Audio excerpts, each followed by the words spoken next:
Thank you, President. My adjournment matters for the Minister for the Environment. Now, I've talked about Wombat State Forest before. Following storms in 2021, more than 500,000 tonnes of timber was knocked down and began to dry and rot in Wombat Forest. The timber creates an enormous fire risk and it needs to be cleared. Thankfully, the naturally felled timber is useful. We can harvest it and use it as a resource. But this must be done quickly because the condition of the wood will deteriorate the longer it sits on the forest floor. After extensive and costly delays, the salvage of timber in Wombat Forest has finally commenced.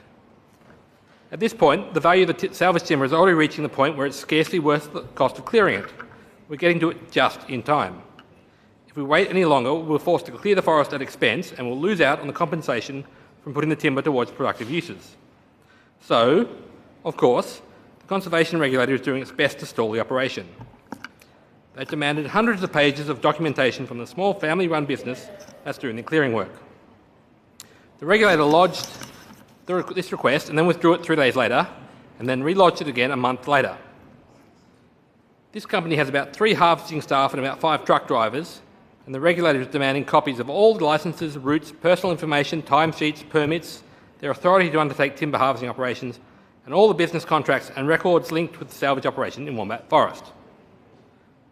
By the time they've done complying with this request, they'll have used all the timber in salvage for paper in order to print the records on. What's worse is that the regulator says this is standard practice. They claim they do this for every single business and every single operation. The cost to Victorians is enormous. Although the fact that the regulator apparently did not know how to do this, issue a valid notice the first time around, calls this into question. The business operator says they're unable to comply with the request because half the documents demanded are held by different bodies. He's subcontracting from Vic Forests, and Vic Forest is working for the Warang who hold the licence. So, I call on the Minister to tear up this excessive red tape that's delaying this time-sensitive matter. Just let the salvage operation go ahead. And then do the same for other affected timber operations going forward.